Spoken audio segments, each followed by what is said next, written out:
Hi, I'm going to show you how to make this Hexi cardi. I'm not going to show you every gory step. I'm going to tell you there are a couple of great videos out there that'll walk you through every step for the entire process. But I just wanted to kind of give you a kind of quick overview on how to make this hexagon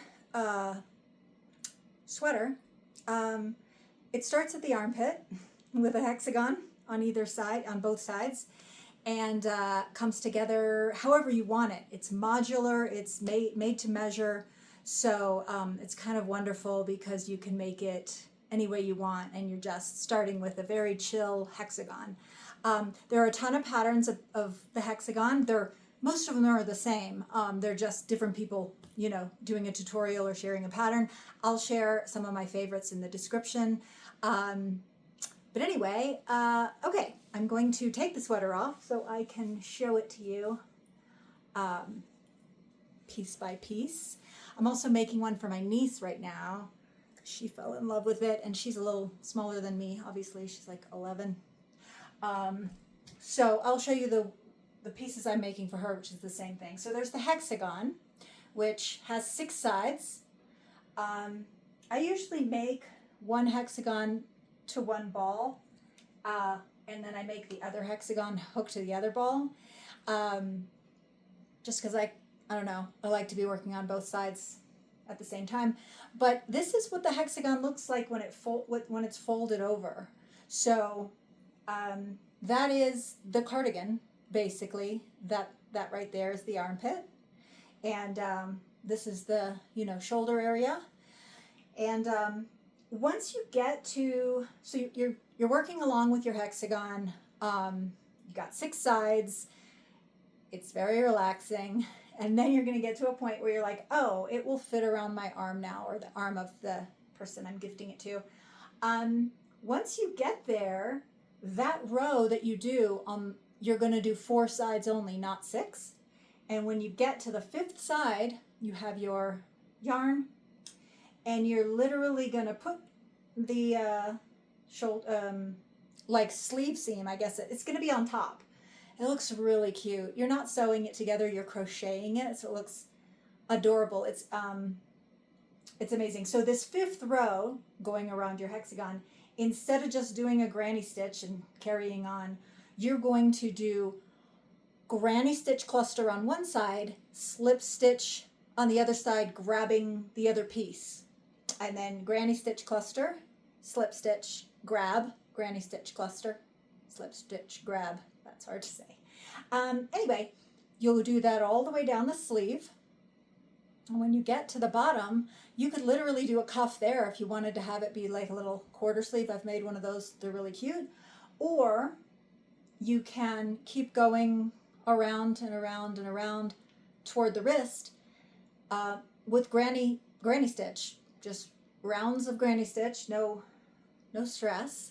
You're not decreasing because at the end, when you get to about your wrist, wherever you want your cuff to be, you are going to decrease by basically going into each chain space with 1 single crochet, and then 1 single crochet in each double of the three doubles that make your cluster.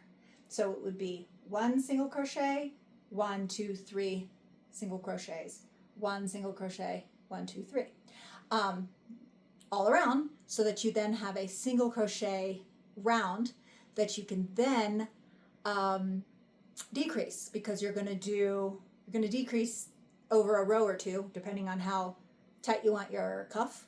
I usually do single crochet 2 together, 2 of the single crochets into 1 single crochet, and then the next 2 and the next 2 into 1. So if I have 60 stitches around and I've decided I want my cuff to be 30 around because that fits nicely, honestly, you kind of have to just try it. If you haven't done one before, you're not going to have any sort of base about what cuff is comfortable. I do it and then like pull it out a ton of different times to get what I want. And then once I have what I want, the next hexes are easier because I I have a base for what I'm doing. So anyway, that's the two pieces and the sleeve. Now I'm going to show you.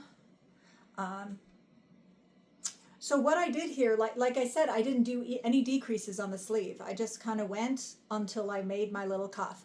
Now this is a knit cuff. You don't have to do this. I came from knitting and I was new to crochet in this past 6 months, and I didn't know how to do the ribbing that crochet people do, so I just knit it. I have a new favorite thing now, which is that once you get here and you've done your single crochet row that brought it in, you know, your little decrease row of single crochets, then you're just going to basically keep single crocheting around just through the back loop instead of through both loops. It makes a really nice, slightly elastic cuff. It's never going to be the elastic of knitting, but like, I don't know that that's necessary, and it's extra stuff to do. So I like to keep it simple. So anyway, that was the sleeve. So once you have your two sleeves, then you have to grab these two sections and make this inner part that goes across the back of your neck. Because when you're done, you're going to kind of have, hexagons that go to here, but you're not going to have any of the middle part. So you obviously have to make the middle part by doing granny stitch rows. I wish I had a second hand. So that's the granny stitch rows going in toward the center. So let's say you do the back first. So let's say on the back, let's say I hooked on about here to my hexagons, and I decided I needed 6 rows on either side for it to fit across my, how I like to wear. I measure a lot of things that I like to wear first to kind of see what I'm doing. So if I did 6 rows on this side, 6 granny stitch rows, then on this side I would do 5 rows, and my 6th row would be the row that hooks it to the other side. So just like the sleeve, you're going to do the exact same thing. You're basically just granny stitch cluster on the side that you're working on that needs the 6th row, or whatever row you're on. Granny stitch cluster, slip stitch, and grab the other side. And they're always going to match up perfectly. So see the red row and the pink row? That's where it came together. And if you're off one, you're going to be able to see immediately, because you're going to look and see that you have granny stitch cluster meeting granny stitch cluster. And if you don't, it's going to be uneven at the bottom, which I've been through. So I've kind of tried it all, and I just rip it out because I'm like, this is going to make me mad later. The trick on this one that I got from Craft and a Cuppa, love her videos, is for the front neckline, I didn't start at the, because if I started up here where I started the back, I would have like a boat neck sweater, which is fine, but not what I wanted. I went 3 inches down, and then I started. So 3 inches down on both sides, and then I went across here to meet up my 2 front pieces, so that and just like the last one, you know, you've got your 2, this guy and this guy meeting up here in perfect harmony. So that's that. I want to make sure I explain everything.